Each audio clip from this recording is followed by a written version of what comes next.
Welcome, welcome, welcome to Shedding the Corporate Bitch, the podcast that transforms female corporate executives into powerhouse leaders by showing them how to shed the challenges and overwhelm, along with any fear, insecurity, self-doubt, and negativity holding them back. I'm your host, Bernadette Bose of Ball of Fire Coaching, bringing you powerhouse discussions each week to share tips, advice, and sometimes tough love so you create the riches in your work and life you deserve. Why do so many people struggle to be strong leaders while others are transformational and they make it look so easy? According to our guest, Cynthia Corsetti of Cynthia Corsetti Coaching, the biggest mistake leaders are making is assuming that they are leading when they are simply and actually just managing. So we're going to dive deep into what the true struggles are that many of you are having to be strong and true leaders. We'll talk about how to become a transformational leader and the support system you need to put into place in order to be successful. We're diving into that and so much more during this episode. Welcome, Cynthia. How are you on this beautiful day? Hey, thank you so much for having it. It is a beautiful spring day, and I'm really excited to be here. Well, you're very welcome. I'm excited to talk to you about this because I do think that too many leaders out there tag themselves as leaders, and yet, as you will say and explain to all of us, they're not necessarily true leaders. But before we get there, share with us a little bit about Cynthia. So I am Cynthia Corsetti, and I'm an executive coach. I'm here in Pittsburgh, Pennsylvania, where I planned my whole life to not be still in this cold weather by this time, but it just never worked out. So here I am, still in Pittsburgh. But and I'm looking forward now. We're just getting into the beginning of golf season, so I'm kind of excited about that. Oh, awesome. You play? I play frequently, not necessarily. Quantity and quality are disconnected in this. That's quite all right. I get that too. I've learned how to pick up the ball and keep walking. The best thing that I can do when I get out there. That's awesome. That's awesome. Well, we want to talk about, as mentioned, why individuals struggle to be true leaders. So first off, before we get into the differentiation and then what makes a true leader, what are those challenges that you're coming across? You're an executive coach. What are those challenges that individuals, we'll call them right now, are having when they are actually put into a role that requires a lot more of them? I think the biggest challenge is that people assume that just because they get a promotion and they move up the ladder, that leadership skills are just going to naturally flow in, and they're automatically going to turn on a switch one day and I have this new title and now I'm a leader. And what they're missing is that leadership is a full-time job and it's on top of the job you already have. Yeah. So just like you have to learn the technical skills and the background and the day-to-day of the task of your job, you also now have to have a whole entire toolbox of learning how to lead. And most people don't get it. Right. They don't get the toolbox, or they don't get that that's what they should be focused on. I guess both. But when I said it, I meant that they don't get the toolbox in part of their, it's not something you're learning at school. It's not something that organizations try a little bit. They'll do some leadership. They'll have a workshop here and there. But to embrace leadership as the responsibility and the job that it is, it requires skills. And you have to build those skills over time. Right. And so this assumption from individuals that just because they, get people assigned to them, they're now leaders. What are their struggles when it comes to leading people? Because that's what it is. Like you said, it's not technical anymore. It's people, and people can come with a lot of stuff. So what are those struggles they're having specifically? I think a big one is self-awareness. And that's a huge problem that I see in leaders across the board. They believe that they're being perceived in a certain way. They believe that the people on their team are getting what they're saying, that they're understanding, that they're on board, that they respect them, that they're an open door leader. They believe all of these things. And the reality is often very different. And because they get into this role and now all of a sudden they think, I'm the leader, so I have to make sure this gets done. They start micromanaging, they start bottlenecking, they create bottlenecks. So there's just a whole lot of pieces, and they need the self-awareness so they can stop by and say, am I coming across the way I think I do? Or I want to. Yeah. Or yeah, I want Yeah. to. Or I want to. And what is the impact on their people when they do start micromanaging or they do start, falling into these traps and these challenges and struggles that you're talking about? The employees become enabled, right? So why would I solve a problem if I can run to you and you're going to solve it for me? It's like unconscious. It's not like they're consciously thinking, I'm just going to be a lazy bum and I'm going to let you solve all my problems. Right. But what happens is, as a leader, we talked about it's a full-time job, right? Part of that job, the most important part of that job, even more so than moving the organization forward, is developing the people. Because without developing the people, the organization isn't going to move forward. So I can't develop if you're not pushing me. And if you're solving every single problem that I have, we're getting nowhere. So, Right. And then I become the bottleneck as the leader. I'm just sometimes solving the wrong problem because that person doesn't even know what to ask for. Right. And break down pushing for me, if you would, because when I heard that immediately from you, I thought, okay, they're not pushing me, which could be a good thing or a bad thing, but they're also not challenging me. They're not giving me opportunities. Kind of, what does pushing mean? And what are you observing out there? Okay, maybe pushing was probably not the best choice. No, it was a good word. Yeah. But what I mean is, I guess, pushing someone outside of their comfort zone. When someone comes to you as a leader, they're expressing a problem or a situation. I can listen to you on a surface level and I can give you solutions. I can jump in and try to help you. Or I can recognize the fact that whatever you're saying to me right now probably isn't the real problem. And I can keep peeling back that onion by asking questions until I get to the root of the problem. Mm-hmm. And then I can start asking you, what have you already tried? Why hasn't that worked? And then finally, what is the support you need from me? Because they don't necessarily know until you push them out a little bit from that easy fix. I'll take it to her and she'll fix it. Right. I love that. Okay. That totally is clear. Now, do you find that those individuals that are getting promoted and now they have more responsibility, they have more leadership, they have more people, is one of their challenges that the fact that they're having a hard time cutting the ties to them being almost a doer versus a leader? Like they're still wanting to do what they're smart at and what they're good at, get down into the nitty gritty, and they're having a hard time pulling away?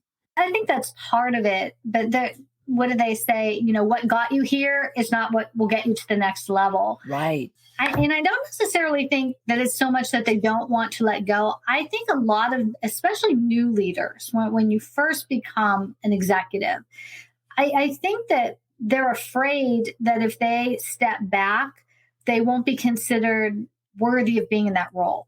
Like they believe that solving the problems is what makes them valuable as a leader. And so that's why they don't give up. It's not because they want their hands into everything so that they have no sanity in their day. No, I can absolutely see that. And so what does it take for them, or who does it take from them to actually then kind of look up and realize that this perception that they have is a disconnected from the reality? Like, are they coming to that awareness? You talked about self-awareness, or is someone kind of guiding them to that direction? It's kind of interesting that you say that, because granted, we'll do 360s in organizations and they get that peer feedback and all of that, and they get it that way. But when you first start having a conversation with a leader and you're talking about executive coaching, their first thing that goes on in their mind is, that's remedial. That's if there's a problem. Mm-hmm. I think I've got it. And because they don't have the self-awareness, they don't even know when people are giving them those clues that they're off. So it's really important. Like leadership is something that's not one and done. You don't go to a seminar or read a book or do something like that. No, now I got it. I've got this. It's something that is just constantly on the move. So that's, of course, I think having a coach who is like by your side, walking down that path with you. Because when you call me up and you're like super psyched about something, I'm saying, that's great. I'm excited for you. And did you look under this rock over here? Because I think you might be missing something. Right, right. No, and it's true. And do you find too that you brought up 360s?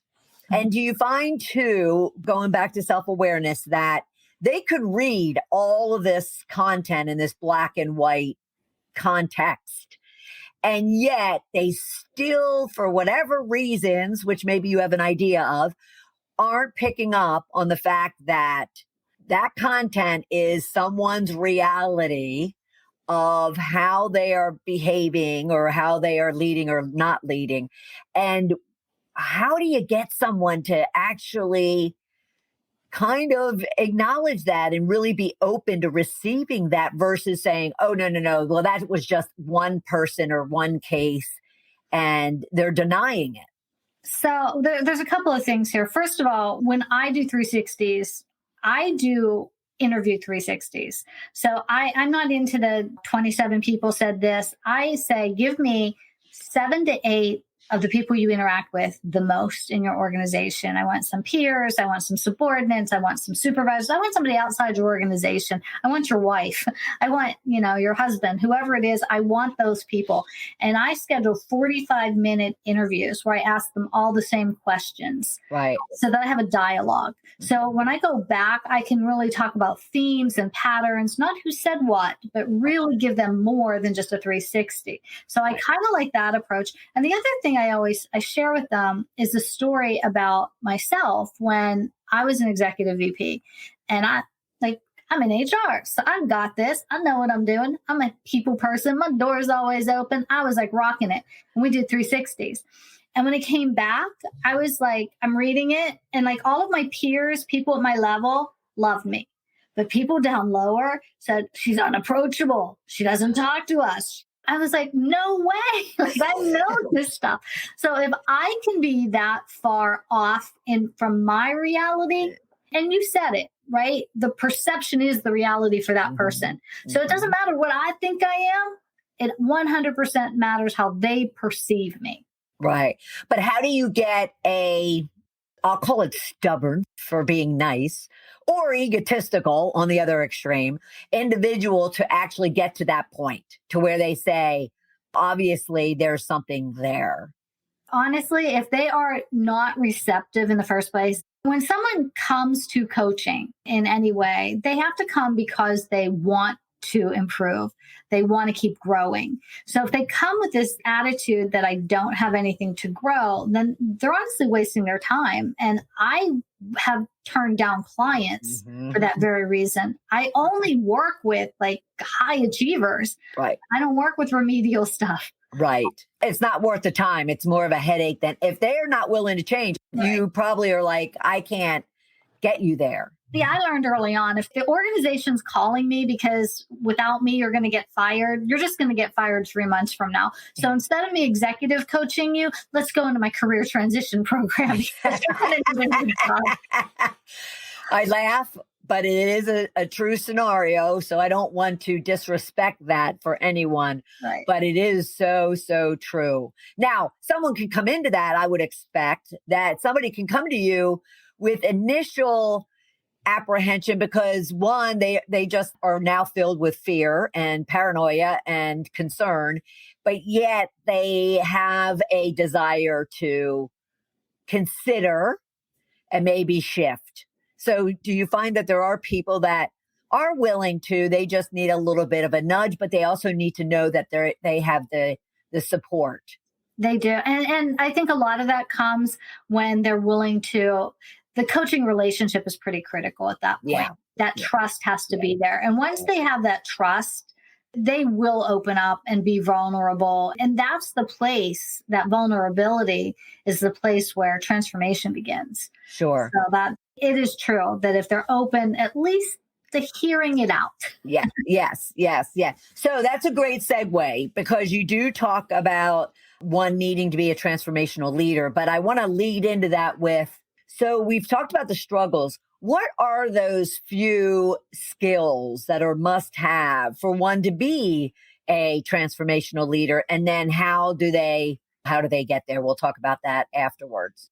So, some of the biggest skills that leaders need to create transformation is first of all, and primarily, they need to learn how to listen, to truly hold space for someone, to not be thinking of their answer while the other person is speaking. Like listening is a critical leadership skill. So is coaching. A good leader will have excellent coaching skills. And people, that's another word that people throw out there. Oh, I coached her for this and I coached him on this. And it's like, no, you didn't. Like you mentored, you gave advice, you counseled, and I'm sure it was very valuable. But coaching is very different. You have to know how to ask those questions. You have to know why you're asking those questions. And you have to let that person find their own answer. That's the difference. Boing, boing. I wish I had a little like cheering section that I could put on. Yes, you're absolutely right. And I love the fact that you differentiate it for everybody, mentoring versus coaching. Two very critical things, but two very different things. Right. Okay. So skills, listening, coaching. Is there anything else, the big ones before we get into the how? Well, there's obviously conflict resolution, but all that comes from self-awareness. All of that comes from understanding yourself, understanding. That's why everything that we do in our leadership program is around 4 pillars of leadership. That's what CARE is: clarity, authenticity, responsibility, and engagement. And if you master those 4 pillars, everything that you do is going to lead to transformation. Yeah. Awesome. All right. So that's another great segue. So we need transformational leaders, and many people out there listening, a lot of them will kind of be like, oh, now we're getting into the woo woo stuff, right? And yet it isn't. It's not. It's part of being human, actually. Help us understand your take and your framework around helping someone really evolve and transform into a transformational leader. First, I'd kind of like to describe how transformation really happens, right? It's not this big, like the heavens light up and it's like, I am transformed. It's a million little insights that change over time. So if I'm trying to be a transformational leader, I need to transform that work under me. I had one leader tell me, on a call just last week, he said, I can't believe the difference I see in how I view leadership. It's not about having the answers. It's about helping people see their potential and helping people change their insights just a little bit. And that's the beginning of transformation because his insight of what leadership is has shifted. I love that. And opened up, hopefully, to even things that aren't necessarily comfortable for them. Is that right? Right. 100%. Yeah. Awesome. So you described CARE, but I'd like for you to go into it a little bit deeper and how you work with your clients to really help them to see that this structure can be very, very beneficial to how they are developing, as you mentioned, and coaching their people. There are several ways that we work with people. And the best way is hybrid, right? I will tell you the best way is hybrid. So the way we run Care to Lead is I specialize in the C-suite. Like me personally on my team, I am the C-suite coach. So anybody with a C in front of it, they're going to be in my cohorts. So if we say go into an organization, well, Jacqueline, my other facilitator, and myself will go in and I will work with the C-suite, and we work with them in a group setting as a cohort. And I work with each one of them one-on-one so that that's combined. Jacqueline's doing the exact same thing with down in the organization. And then we'll come and we'll do live workshops plus virtual meetings weekly and monthly as groups. So that there's this long process. And the reason we do that is because when the people at the top are bought into what they're learning, and they're learning the exact same language and the exact same pillars and the exact same thing that the people down here are learning, it makes sense to everyone. Yeah. Yeah, no, absolutely. So those four, could you describe them to us again? Yeah. And this comes with 15 years of working with executives, right? To really realize what's important. And the first one is clarity. There are so many times when a leader is getting head nods and people are taking notes and smiling and nothing changes in 3 months. And the leader comes back and says, like, why isn't this done? It's because there was no clarity. They really didn't understand, didn't know how to ask the question. So clarity in the messaging is critical. Authenticity, people will see through BS so fast, it's not even funny. So if you cannot be, and if you don't even know what it means to be authentic, that means you have some self-work to do, right? What are your core values? Who are you? Who do you want to be as a leader? How do you want to show up? It matters. I have my clients transition between activities, right? How do I want to show up on this meeting? Who do I want to be when I walk in the door? Who do I want to be when I get home? How do I want to show up to my family? Like all of that matters. So I have them transition between each one so that they can be their most authentic self in every circumstance. Before you move off of the authenticity, do you ever find someone who says, oh, I am authentic, this is me, and yet, again, perception and reality, they discover at some point that, oh my gosh, I was masking or I was disguising who I really was? What I explain to clients is they may be authentic to that part of them, but I always have them pretend for a moment with me that their life is this giant bus. And they step onto the bus. I want them to look at every single seat on the bus. And in every single seat is a version of themselves. And some of those versions are the kid who didn't make it for cheerleader and she's crying and she's sad. And some of the versions are the ones who climbed Mount Everest or did something amazing. And some were weak and some were strong and some supported. But all of these people exist within you. And it's your job just to decide who's driving the bus at any given time. So when I want you to be authentic in this moment, you need to look back at that bus and say, okay, I'm going into this meeting and I need somebody I need the part of me that's going to pull out the most clarity, the most academic, the most talented person. And I'm going to pull that one who got like straight A's and aced the SATs.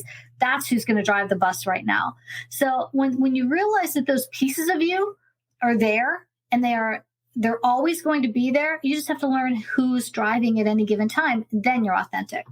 I love that. And plus, I'm such a visual person. I was literally seeing every one of those seats filled with all my various personalities. Yeah. And that's for another conversation. But, yeah. So I love that analogy. And do you find, because you mentioned some deep questions that someone would need to ask themselves. Mm-hmm. And here we're thinking C-suite. And so there's probably, many of our listeners who are on their way up, but they're not quite there yet. And they have this idea that, if they reach the C-suite, they don't have these mindset, these lack of confidence type of challenges. What would you say to them?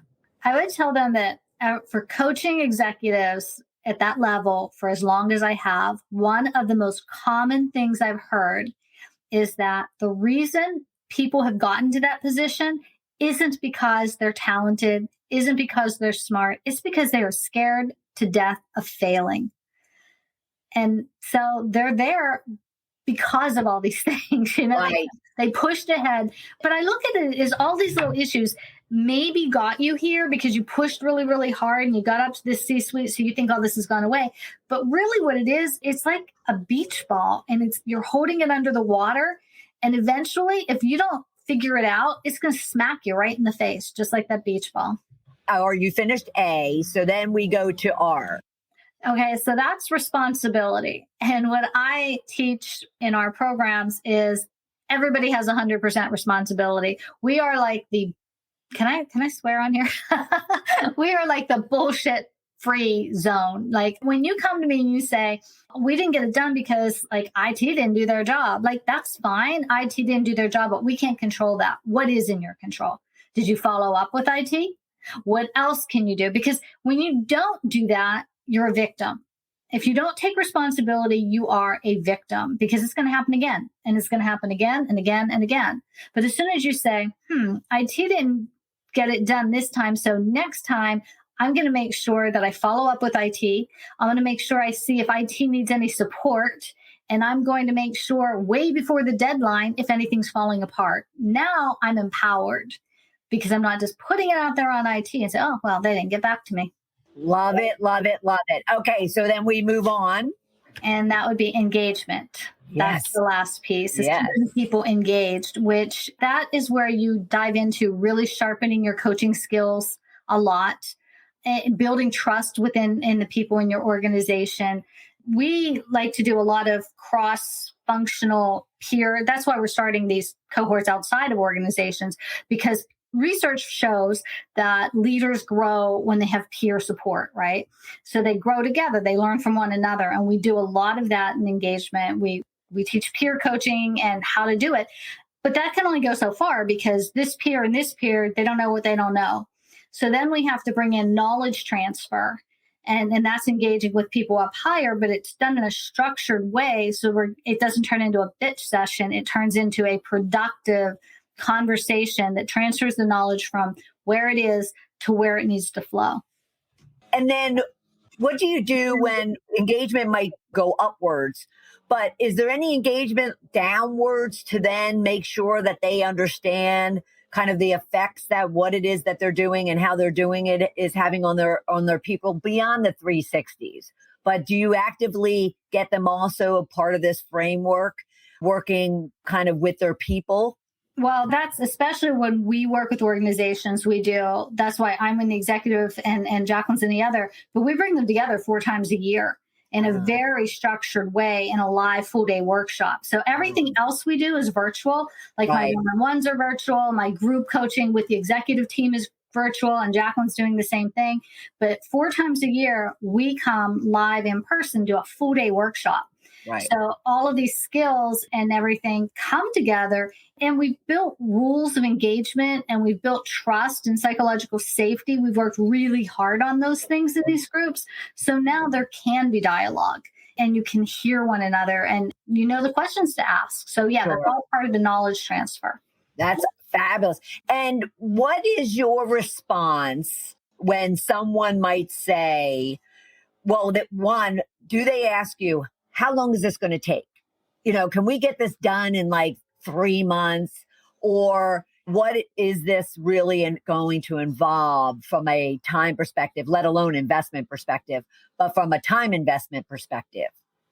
Someone has to understand, like I said, that it's not a one and done. I literally have clients who have been with me for 8 years, 9 years, that because they see it as a partnership and it's a growth thing. So even if we're in an organization, right, and we're coming to the end of a year engagement, then the engagement just switches a little bit. It changes, it evolves because they evolve. And if you think that you're ever really done learning, then you're probably not. You're probably in a leadership position you shouldn't be in. Is that because they should be advanced, or because they shouldn't be a leader if they're not thinking that they need to grow? Any leader who doesn't believe that they need to grow is going to become very stagnant, very stuck in their ways. And their organization is going to become stagnant and stuck in its ways. And that's where you get into that rub, right? It's that push against. We saw a lot of it after COVID, right? Now these people want to work from home, and some of these leaders couldn't wrap their arms around that. We have to continue to evolve and grow as our workforce does. And we cannot do that in a vacuum. Absolutely agree. Which brings me to wanting you, before we wrap up, wanting you to share more about your Care to Lead cohorts. And I'll put the information up so those of you who are watching can check out the website, but I'll also mention it once you're wrapped up. So share with us a little bit about that so we have a good understanding of that. Yeah, we're so excited about this one because when we were doing this work within organizations, some of the leaders started coming to us and they said, we absolutely love this. And we'd like the opportunity to do it across industries, like people in the C-suite from another company. And so we can mix and match. And sometimes being in a leadership role is a little bit, you always have a mask on, right? There's this part of you that isn't willing to be 100% vulnerable around your own peers. So we created care cohorts. And we have C-suite cohorts that you have to be in a 25 million or above organization in the C-suite. And you can join that cohort where you will interact on a monthly basis for 2 hours, very structured. It is not like a coffee clutch. It is a majorly structured, highly facilitated 2-hour session where you're going to build bonds. You're going to support one another. We're going to sharpen your coaching skills as you coach one another through dilemmas and challenges and share wins in a completely confidential, private, and safe space. They're really small. We won't go over 9 people in a C-suite cohort. Then we have, right now we're doing a women's leadership cohort, which is the same thing. Only we take 15 is usually our max. We try to stay at 15. Sometimes we can go to 20, but we really prefer to keep maxed at 15. Same thing. They meet together for 2 hours and it's monthly. But the bonds they build and the things they learn, they support one another. They're building a network. So there's a lot of things going on. And then we have a rising leaders cohort that we're starting for people that aren't quite at the VP level. They're manager, director, but they're trying to get there. So we have those same cohorts happening, going on. And one of the questions, and I'll put it right out here, it is not a free cohort. People are like, oh, you want me to join this cohort and you want me to do peer support.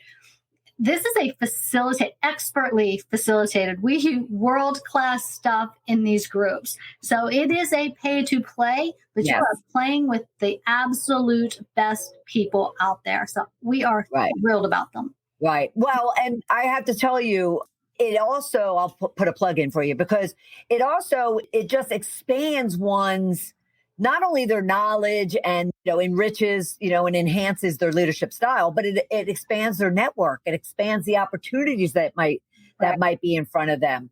And I think it's an absolutely fabulous, fabulous program. So congratulations on that. Thank you. And for anyone who's interested, you can learn more about the Care to Lead cohorts at cynthiacorsetti.com/care. Is there any last minute big tip or piece of advice that you want to give those out there that are just sitting there as a manager, but really want to become a transformational leader? I think the biggest thing that I could say to someone who wants to be a transformational leader is start by transforming yourself. Know your own values and know what it means for you to be a leader. That's the starting point. It's like the flight attendant always tells you, put your mask on before helping someone else. That's my advice to someone going there.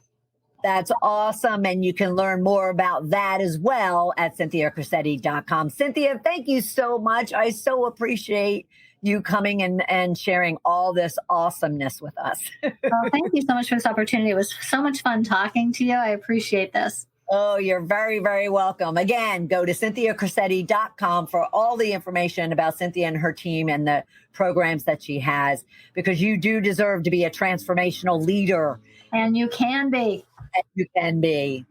Wow, what a powerhouse conversation with Cynthia. What did you walk away with? So let me tell you what I walked away with, and then I'd love to hear from you as far as what did you take away from today's conversation? Cynthia talked about leadership is a full-time job, and indeed it is. Also, the fact that the biggest struggle many managers have in becoming a leader is self-awareness.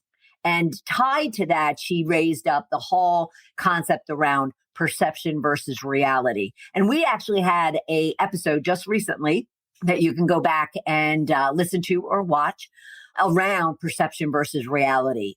She talked about how what got you here is not going to be what gets you to the next level. And therefore, what are those changes? What are those considerations? What is that support system you need to put into place in order to ensure that you are up-leveling yourself for the next opportunity? And then lastly, she talked about her Care to Lead program. And she introduced to us cohorts, care cohorts. So what did you walk away with? And if you missed any of those tips and pieces of advice that she gave, then go back and listen to it again or watch it again, and be sure to share it with others within your network. if they are interested in really understanding what they needed to do to go from a so-so manager into a powerhouse leader.